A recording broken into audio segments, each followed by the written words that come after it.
parks. They are Blanchard Park, South Econ Park, Barnett Park, and West Orange Park. The parks will be closed while the testing is ongoing.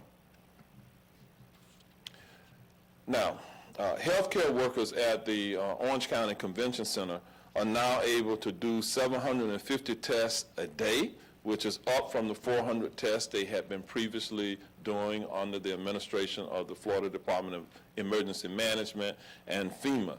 This drive-by site is free and does not require an appointment. The incident commander at the Orange County Convention Center site, again a state managed and operated site, asked that I remind the public that that site is a regional site. It's not just for Orange County residents. Anyone within the region who meets the criteria are able to go to that particular site. I want to switch gears a bit now and talk about personal protective equipment. Through private vendors, Orange County is supporting over 250 different organizations with masks, gowns, face shields, booties, hand sanitizer, and other supplies. Those groups include first responders, assisted living centers here within the county, and healthcare workers. Much of what we have ordered from private vendors has come in piecemeal because of the overwhelming demand. Then there are the requests that we are submitting to the state of Florida. Let me give you an idea about the demand for supplies and how these demands are being met. As far as the state is concerned, we are slowly getting our PPE requests completed. 90% of the face shields we have ordered, or 40,000, have been received and distributed. 45% of the N95 face masks we have ordered, or 118,000, have been received and distributed. Only 17%, though, of the protective gowns of 14,000 have come in and have been given to those on the front lines. We have an abundant supply of shoe covers and hair covers from the state, but we still need significant other supplies. Providing resources to our homeless community in Orange County has been an ongoing concern, and I want to take a moment to shed light on what's been going on behind the scenes. I will tell you that we have been working with our different homeless services providers, and some 200 N95 masks have been provided to them. Some 12,000 surgical masks have been provided. 2,500 travel-sized bottles of hand sanitizer has been provided, and we are providing that to organizations that support the homeless in our community. Organizations such as Matthew's Hope, the Coalition for the Homeless, Catholic Charities, the Salvation Army, the Orlando Union Rescue Mission, and others.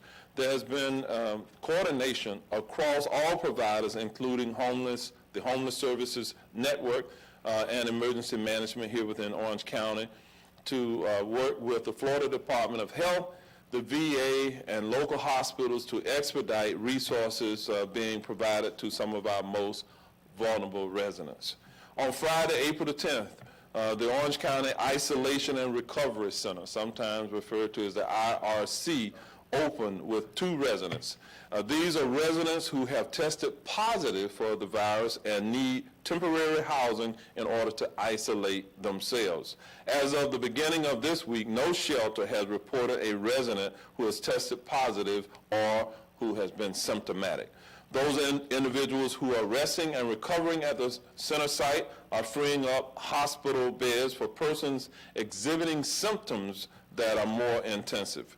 There are still current needs for thermometers, linens, towels, blankets, bedclothes, hospital gowns, robes, and much more if you have the desire to make a contribution in that regard. In addition, if you have cleaning supplies, Ziploc bags of food and beverages you'd like to donate, please take them to the collection site at the Center for the United Against Poverty. Again, that's the Center for United Against Poverty. We want to thank United Against Poverty for continuing to serve as a clearinghouse for individuals or companies wishing to make donations for our region's homeless population. I would like to reassure our community that we are working hard behind the scenes to come up with a framework to allow businesses to reopen, to get employees back to work. Again, that has to be a very measured process. We're still not out of the woods when it comes to this forced shutdown. We will have to achieve widespread consensus from our healthcare leaders that the virus is not a threat in the community before we reopen business. Again, I want to focus on the reopening of businesses, and this coming Friday, we will share much more details with you about that planned reopening process. At this point, I'm going to turn it over to Mayor Dyer for additional comments. Thank you, Mayor Demings. As we look at the data and start to see the curve flatten, I know that's because everybody has been doing everything they can to make this happen and to stop the spread of the virus. Our actions are determining our destiny here in Orlando, and right now we've changed that curve and we're changing it every day. So our data-driven measures are working, and as Mayor Demings said, we continue to work on ways to expand our testing. Earlier today, the Department of Health announced they are opening multiple mobile sites across Orange County, as Mayor Demings detailed. We're pleased to be a partner in that effort and will be utilizing Camping World Stadium to support this additional testing model. The location will provide free testing located near downtown and our west side neighborhoods in the city, where residents can walk or bike or drive or take alternative means of transportation. And that site will be open on Wednesday the 22nd. Anybody over 18 can take advantage of that, but you do need an appointment. Change from some of the other mobile sites where you had to drive in a car. You can walk in, you can bike in, but you still need to have an appointment. Call the health department for that. Brace Orlando. We know that many of our businesses are still seeking assistance, and they've had a difficult time navigating some of the processes, either at the state level or the federal level, and that's why we're partnering with the Orlando Economic Partnership to launch a new free service program to help our small businesses navigate the various assistance programs. The new service is called BRACE, which stands for Business Recovery Assistance and Collaborative Engagement, and will ensure that our businesses get connected to the right resources that their businesses with their unique needs need as soon as possible to help them and their employees. The way it'll work, you'll fill out a form to let the Orlando Economic Partnership know about your business and what your needs are, and you'll be provided with an ambassador to steer you through the programs and help you figure out what forms and how you can seek that assistance. So we want to thank the Economic Partnership for continuing to help us with this fight in the pandemic and help us with our economic rebound. Finally, as most of us continue to stay home, we're grateful to those who can't stay home because they're providing essential services. Medical professionals, first responders, City of Orlando, Orange County staff, grocery store employees, teachers, bus drivers, helpers on the front line. And we should all be proud of how we've supported one another from a distance through our not-for-profit organizations and other individuals that are making donations of face coverings and other essential items. And we've rallied behind those businesses and their employees. And we today are launching a new program, a movement, I guess, called Thank You Orlando. It's a Thank You Orlando movement. So what we want you to do is use hashtag ThankYouORL on social media to keep that recognition going. We want you to thank the people that are out there helping you every single day. So it's pretty easy. Hashtag ThankYouORL. Together, we can continue to strengthen our resiliency to help us weather this storm. And at the same time, once again, we need not to become complacent. Orlando, keep it up. Keep staying smart. Keep staying safe. Keep staying home. Dr. Pino. Thank you, Mayor. Good afternoon. I would like to thank our mayors, the city and the county government for all the support to the health department. The mayor went over the numbers. I will announce on the mobile testing site, and then after that, I will announce on the people who have been recently added to the list of disease, unfortunately. Our mobile testing site will begin next Monday. Calls will be starting to be taken at the call center tomorrow. and number is the same, 407-723-5004. We will be doing between 250 and 300 tests a day, which will depend on the level of supplies that we get from the state. But so far, we think that we'll be okay for the first week to do each of the sites. And then we'll reconvene and reevaluate and may do it again, another round, depending on how the epidemic is going. The objective of doing this testing, the mayors, both mayors have asked for us to get into the community and be able to test those areas that are most affected by the pandemic or where we have the higher number of cases.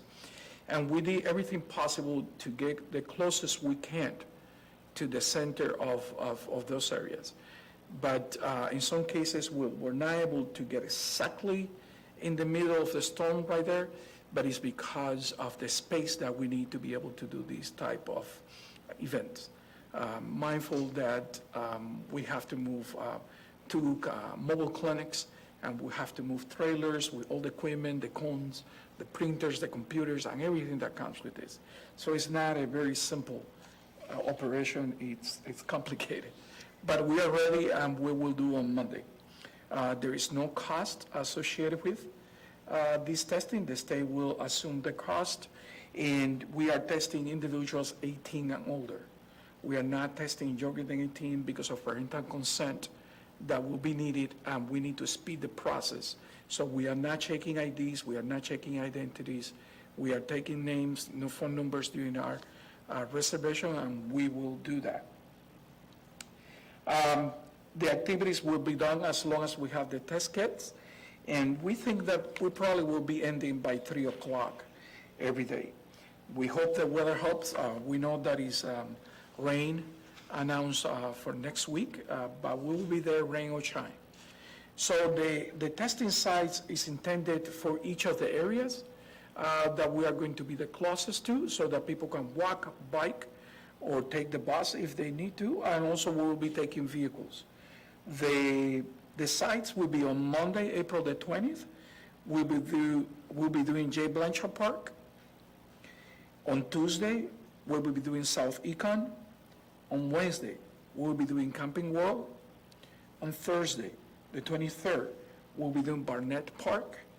And on Friday, the 24th, we'll be doing West Orange Park.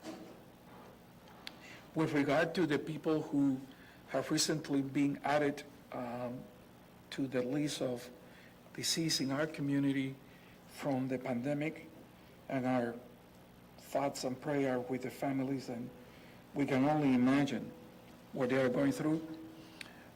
These cases have been happened since last weekend, but sometimes we have to wait for confirmation of the test.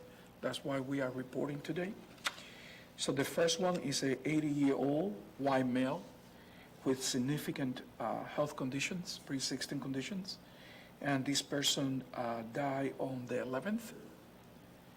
We have a 60-year-old black, non-Hispanic male who we don't know exposure, nor we knew in the first case, and with significant pre-existing health condition.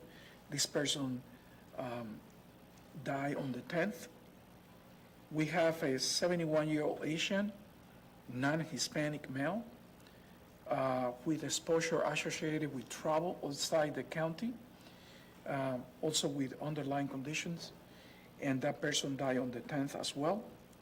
We have a 60-year-old black, non-Hispanic male that was exposed to a positive person, and we don't know if the person had pre-existing condition yet.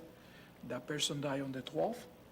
And then we have an 85-year-old Hispanic female with unknown exposure with significant health conditions who died also on the 12th. With that, after this, I will be answering any questions that you may have. And I'm about to introduce Scott from the school health system. Thank you, Dr. Pino, and our thoughts and prayers are also with those families. Thank you, mayors, for your leadership as well. On behalf of Dr. Jenkins, Superintendent Jenkins, and the School Board of Orange County, we continue to focus on our top two priorities during this ongoing crisis: educating our children and providing meals to every student in need. Distance learning continues for our 212,000 students here in Orange County. We've seen a lot of activity. Our weekly logins on our learning platform has exceeded 1.4 million. Posted assignments, almost 2 million. While our middle and high school students have district-issued devices, we are continuing to expand devices and access to devices for our 3rd, 4th, and 5th graders at our Title I schools who do not have devices at home. Last week, our team distributed 1,173 devices, and this is an ongoing effort that will continue. We want to thank our teachers, our parents, our principals, our administrators, and our technical support staff for their hard work to ensure our students continue to learn through distance learning. Last Friday, we began providing meals, weekend meals for all children, and all children did not have to be present under the new federal waiver in order to receive those meals. Parents, guardians, siblings could just provide names of students and they would receive the meal. Last Friday, we actually distributed 185,000 meals. That's 4 times the daily average. We serve 62,000 students. That's 3 times the daily average. So in one Friday with those 2 changes, we saw a significant increase. We are in our 4th week of the meal program, and we will exceed 1 million meals served this week. On Monday, we began our meal distributions for students who are experiencing homelessness. On Monday, Wednesdays, and Fridays, meals will be distributed at designated temporary housing locations around the county. In an effort to help safeguard our community and conserve resources, beginning next week on April 20th, we will be moving to a 3-day per week meal distribution schedule on Monday, Wednesday, and Friday. It'll match the homeless student schedule at our 52 sites. Meals for Tuesday and Thursday will be given on Monday and Wednesday, and weekend meals will be provided on Fridays. They will get 6 meals on Friday. For now, there are no meal distributions on the weekend. And just a reminder, our meals are for those students in need and those that have families that are struggling. We want to ensure that there are enough meals for all of our children that really need them. Thank you to our food service staff and our hourly employees who are working hard to make sure our students are provided nutritious meals every day of the week.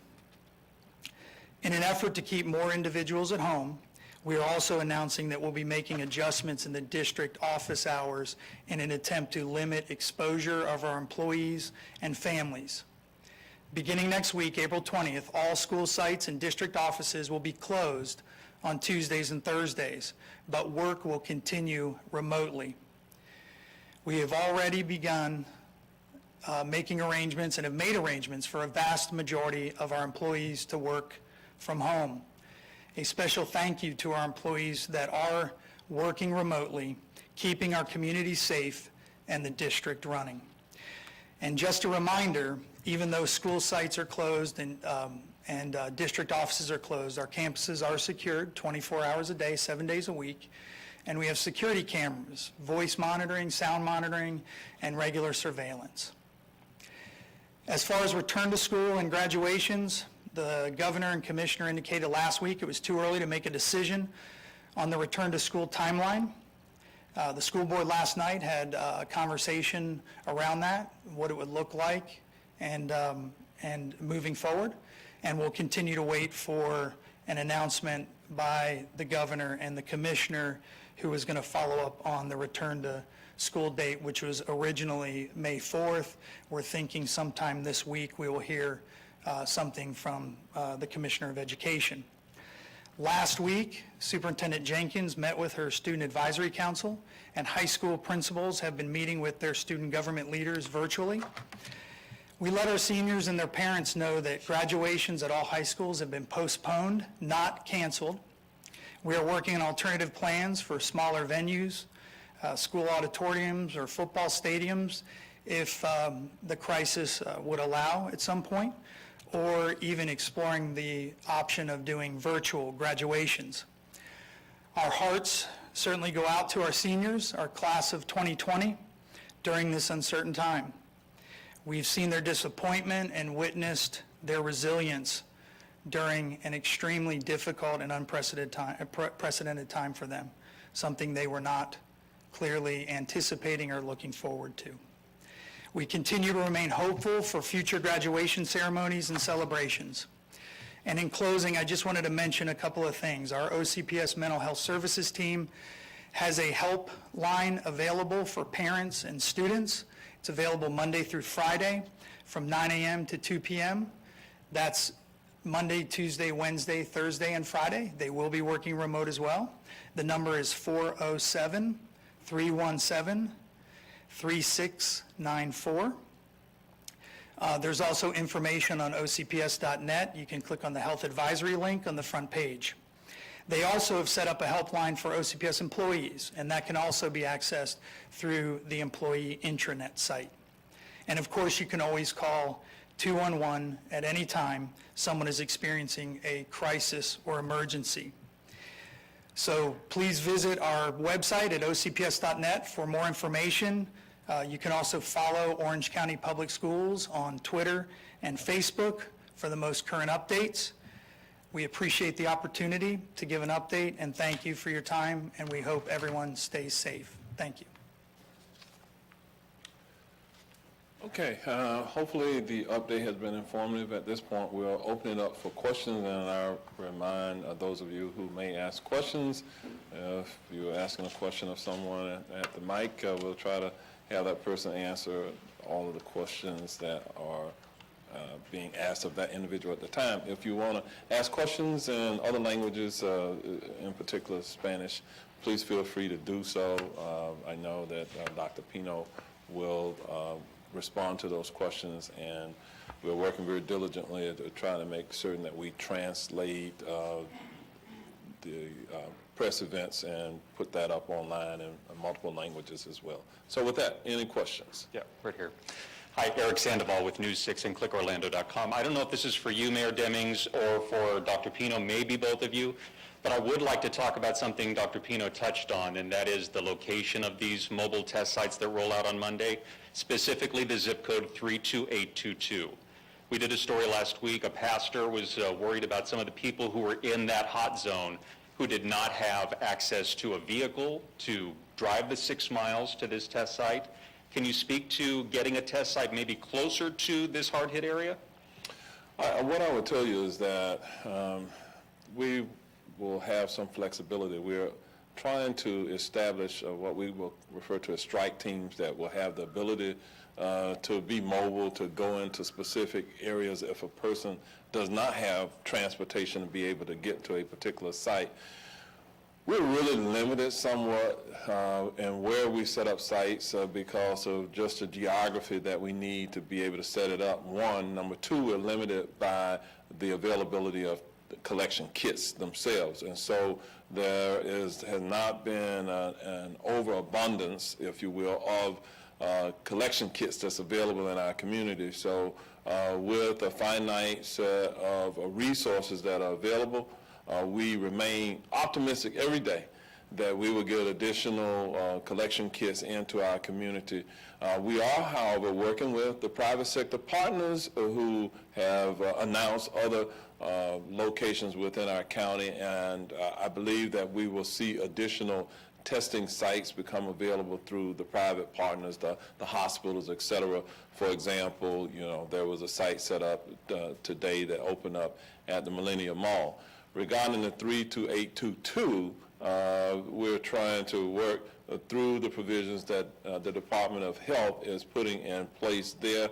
But again, look forward to, if we receive additional resources in the community to be able to test. We will use these strike teams, if you will, to be able to go to individuals who may have the need. So even if they make that known now, if you have a need and you're not able to get to one of those sites, you can call a number and we will try to accommodate those individuals. Dr. Pino.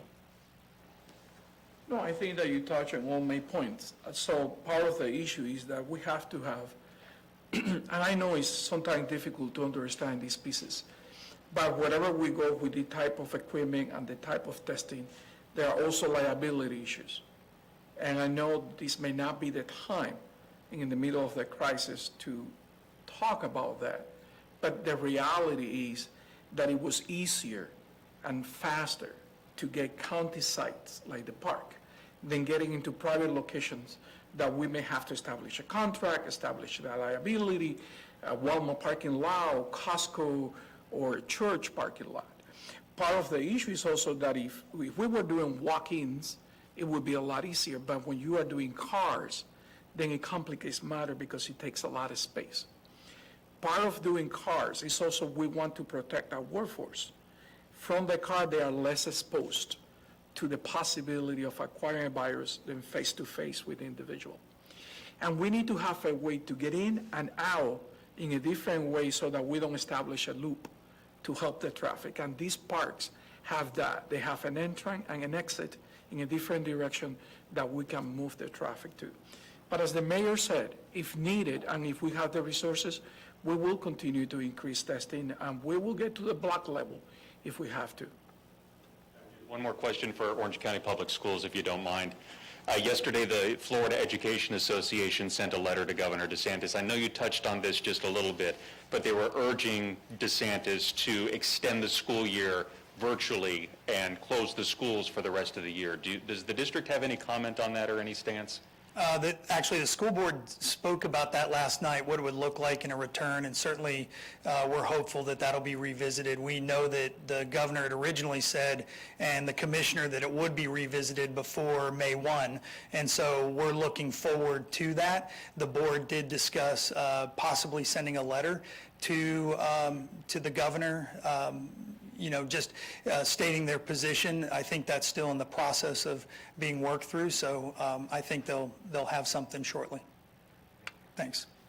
Hi, Alexa Lorenzo with Channel 9. There's been a lot of concern that our Spanish-speaking neighbors aren't getting the information directly from you guys because of that language barrier. Do you guys think you've been successful in addressing specifically our Spanish-speaking community? Absolutely.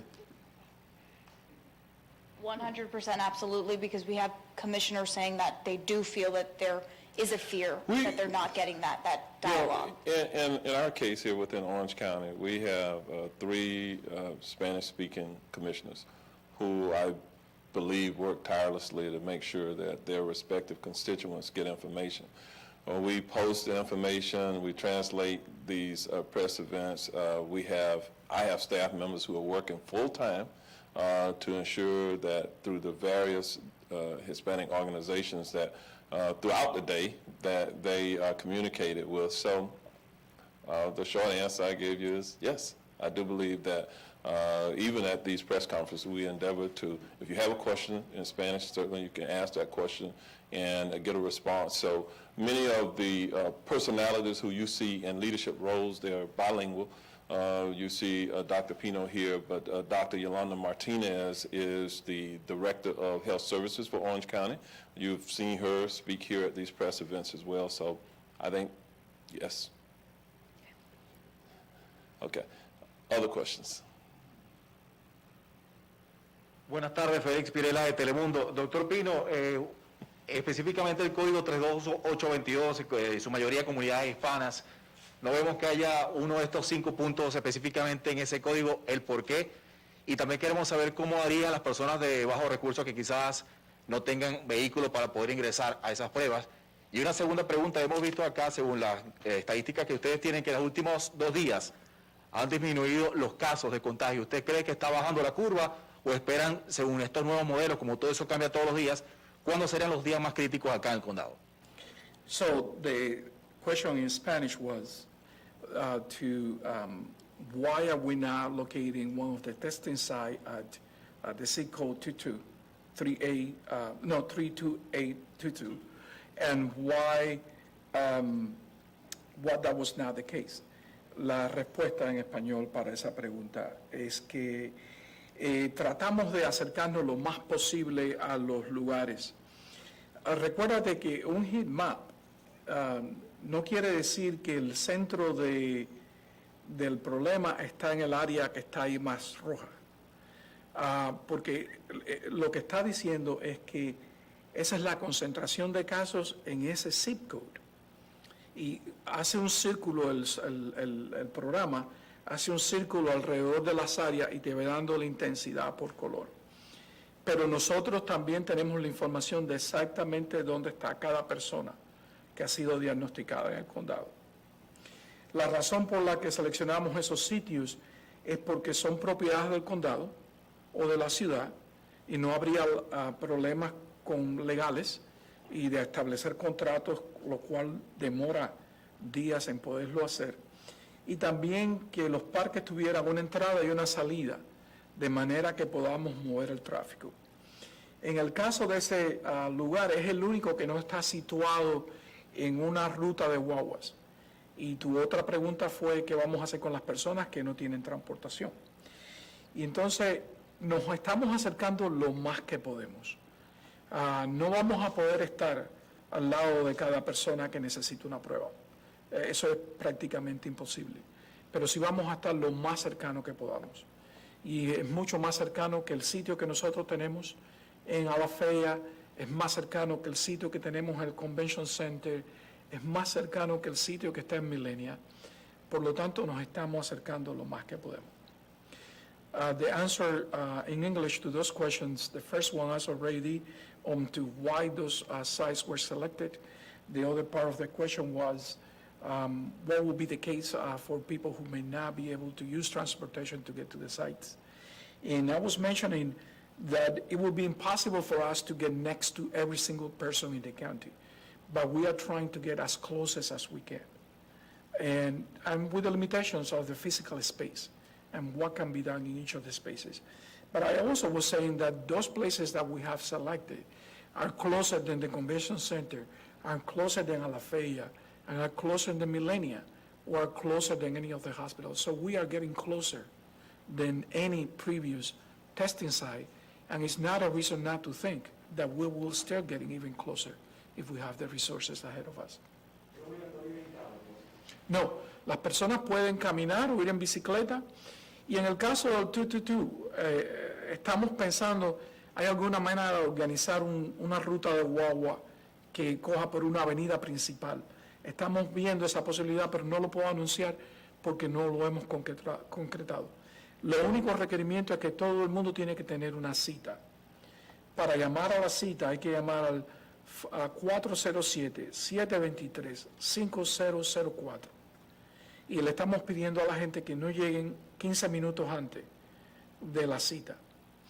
Part of the issue that we are trying, why we are doing it by appointment only, is that we want to stagger the flow of individuals, because it's in the middle of communities, so we don't want to have a line of 3 hours of cars waiting, and then someone getting there, and we saying, hey, you wait 3 hours, we don't have a test for you. So we want to avoid that part too. So that's why we are doing appointments.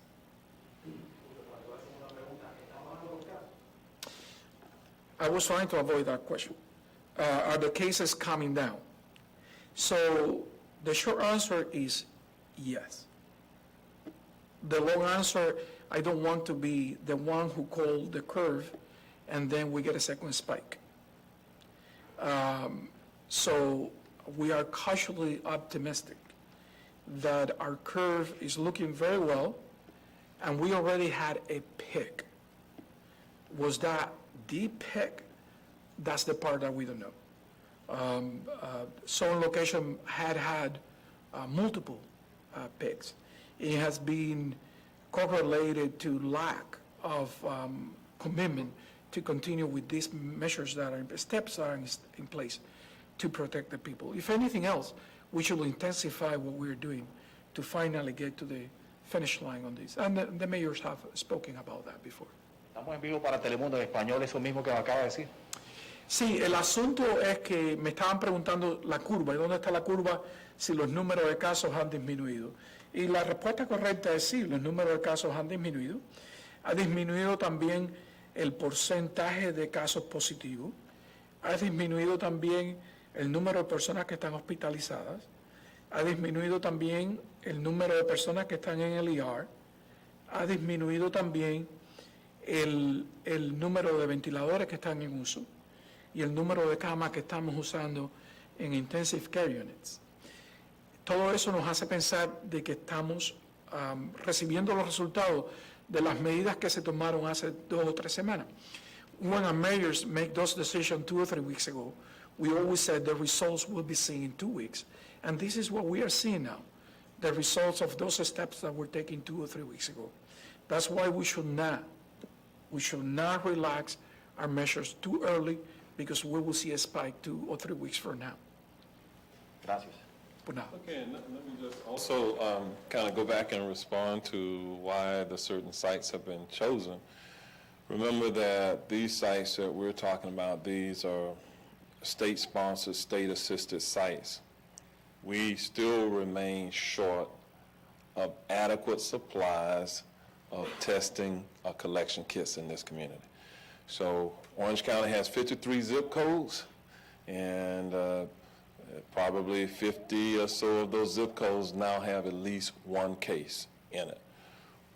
In order to manage the limited supplies of resources that we have, today it is impractical for us to set up a testing site in every one of those zip codes because we don't have the resources, or at least the kits to be able to do so. So we have to manage that by moving that throughout the county to extend the reach of our ability to offer tests to everyone. Every demographic in this county is important to us in that process. We're not leaving out any demographic. And certainly, as you heard me say, one of the things that we've endeavored to do is to get closer and to the various communities, east and west and central to our county. And if a person really has a need to be tested, they can call and we can make some special provisions if that person really doesn't have the transportation to be able to do so. Even with our bus system, it's rear entry now, and it's free. So if you can somehow make your way, if you're able-bodied enough to a bus stop and to be able to get to one of these, creates an option for you. But again, we have this arduous task of having to work in an environment where we simply do not have adequate testing kits. We have had to rely on the state for that, and daily I have a phone conference call with state representatives who are on that call, primarily from the Department of Health, our hospitals, and others in this community where we all mutually have this interest to increase the testing. So I get promised each day, in terms of the supplies will flow into the community, and we remain optimistic, but they still have not come in at the level that I truly believe that we need. Okay. So other questions that we might have? I have 2 questions. Lara Greenberg, Fox 35. This is for OCPS. If the governor announces that the school year will remain as distance learning for the rest of the school year, what additional steps does OCPS still need to take? I know you mentioned you're already looking to expand some access to devices. What else needs to happen? Well, we want to continue with that process. I mean, we're looking at, we have survey data that we did 4 weeks ago before we launched into the distance learning endeavor. We're looking at that data, who has devices, who has access to internet, to Wi-Fi, and then providing those resources to those in need and doing it very systematically, making sure that we're taking care of the students in our Title I schools, 3rd, 4th, 5th graders, as I said before, our high school and middle schoolers have devices. They are one-to-one. We're going to continue to make sure that we are repairing any of those devices if they become damaged, making sure that we're continuing to provide more content, more resources for our teachers, for our parents, for our students, updating those resources daily and weekly.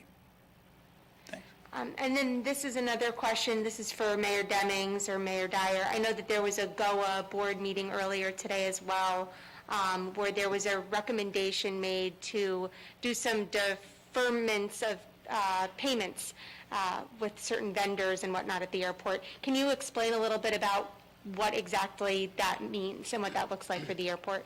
Well, let me start by saying that in terms of our international airport, it is much like every other major international airport in America and around the world.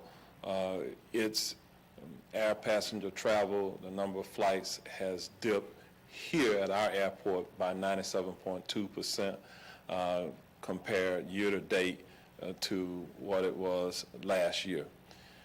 As a result of that, the revenues to the airport have declined significantly. A number of the businesses, because of the governor's order, et cetera, have not been able to operate. And many of those concessionaires at the airport want to abate. That means not have the airport charge them rent for several months. The airport is a publicly owned and operated airport that is absolutely vital to the overall supply chain, food chain, et cetera, for this entire region and perhaps to the state of Florida. It had been operating at a record pace of over 50 million air passenger travelers through the airport in a 12-month period of time. Today, that has plummeted significantly. Each day, probably a couple of thousand or so who are going in and out of the airport. So with that, the board for the airport has the obligation, the fiduciary responsibility to ensure the fiscal health of the airport going forward and try to plan to keep that vital part of our infrastructure up and running. And so today the board passed 3 resolutions that will essentially defer the requirement for concessionaires to make their rent payments, their lease payments, et cetera, until July 1. Didn't say that we were abating it because I think it requires the airport to constantly review the impact that any funds provided through the CARES Act to concessionaires, small businesses, large businesses, to the airport. We have to understand the realistic potential to get revenues from those federal sources and how that will impact our airport. We have a great uncertainty about the future air passenger travel. How soon will that return to some economically feasible level?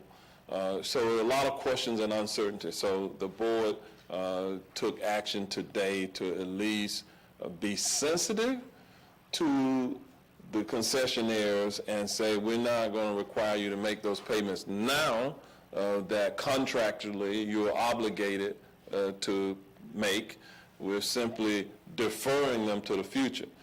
Some of the concessionaires desired that the decision would be made now to abate, forgive the payment, and we're just not in a position, I think, to be able to do that. So that is what I will offer to you. We have to look at to the future for the return of our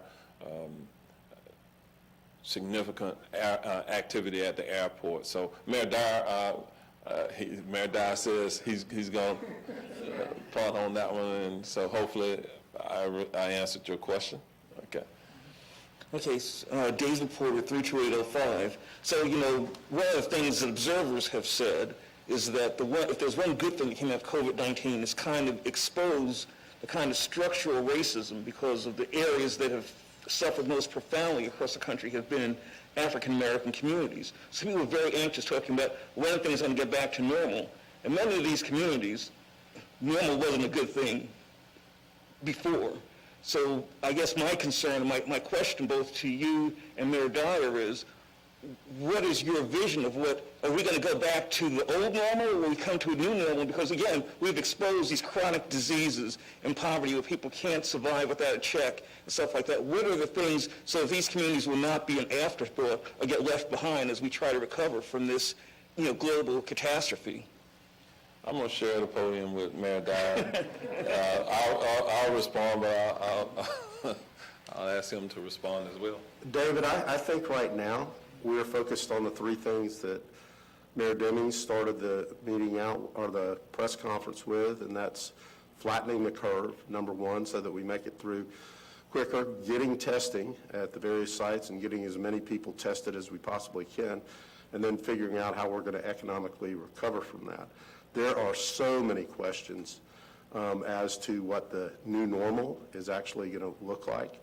I don't have a crystal ball. I don't even have a crystal ball to tell you when we're going to come on the downside of that other slope. Maybe we have peaked already.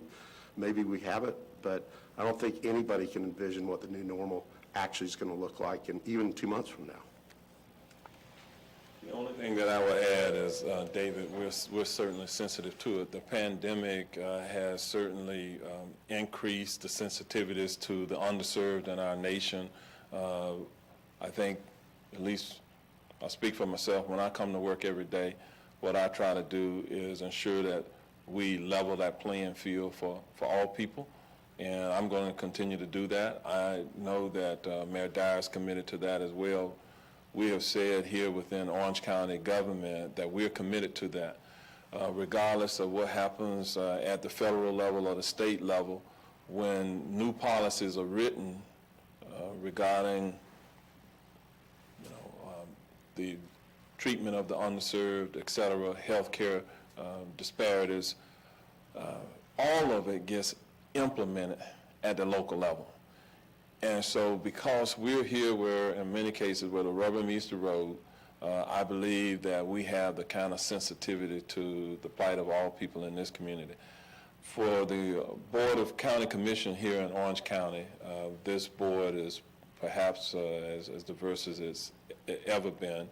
And I get to work with 6 women who are mothers, who are just caring souls as well. They're very diverse in terms of the constituencies they represent. So all of us are laser focused on trying to deal with the myriad of issues that we have regarding inequities, inequality, racism in America and perhaps in our own community. Okay. There's a question over here. Okay. This question comes from Ryan Lynch with the Orlando Business Journal and is geared towards you, Mayor Demings. In regards to the Economic Restart Group, what kind of businesses are you targeting for the Economic Restart Working Group you mentioned? Have you reached out to the county to take part or have their voice heard? What does that look like? Okay, what that group will look like, it will be representative of the broad array of businesses that we have here in our community, from large to small to those that have been impacted, so we want representation. That group of individuals, it may be 40 or 45 people or so, that will represent those from small businesses like hair salons or barber shops to realtors to theme parks to professional services to financial services. And we will work with chambers to have the kind of diversity that we believe that we need.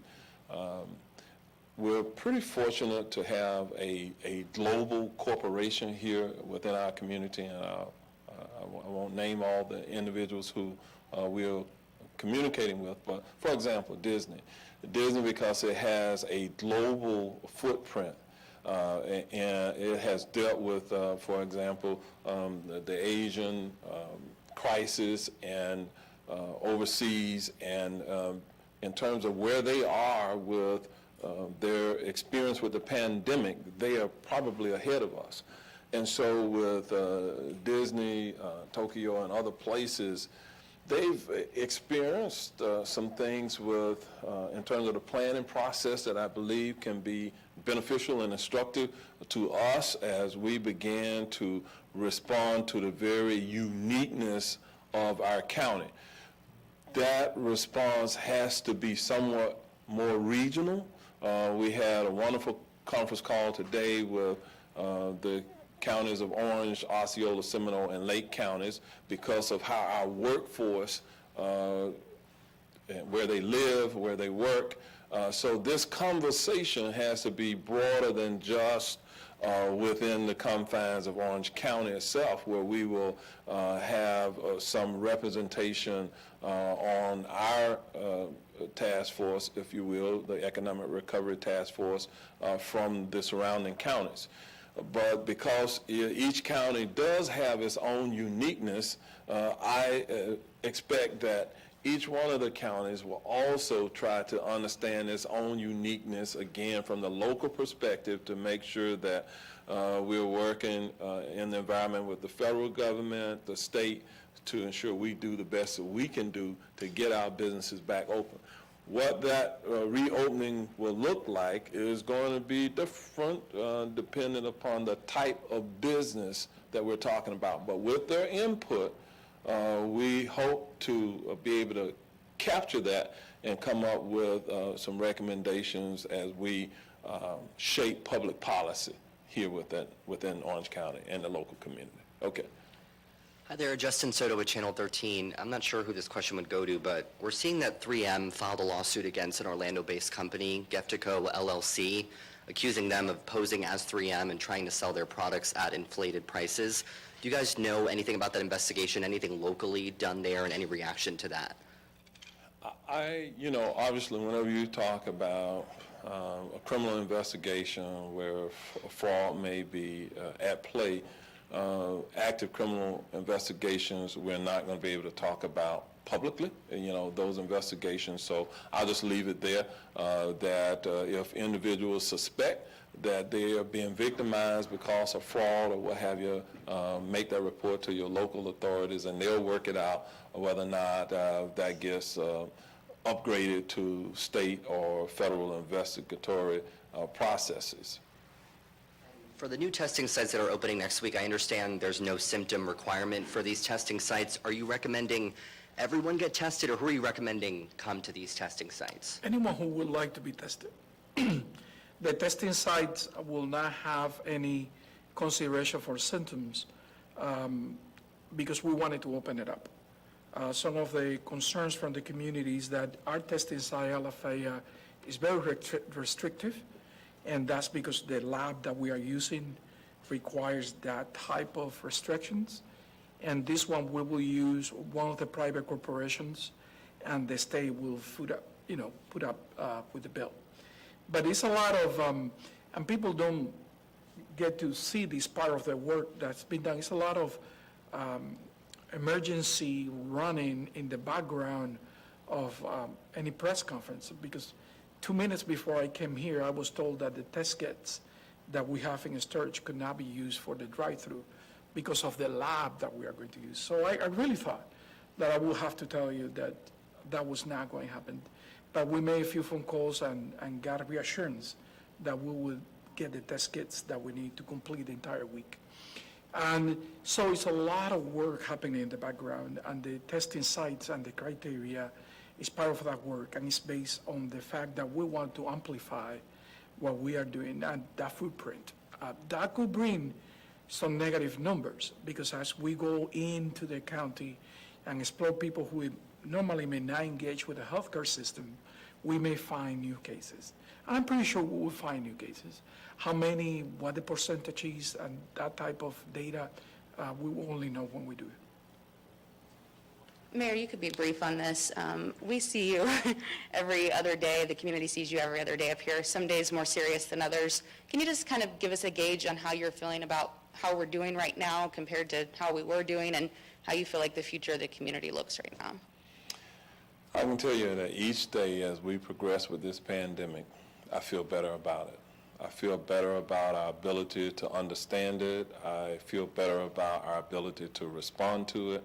I feel better about the prospects of recovering sooner than later. Okay, thank you all very much for being here this afternoon. Again, we'll look to Friday for another update.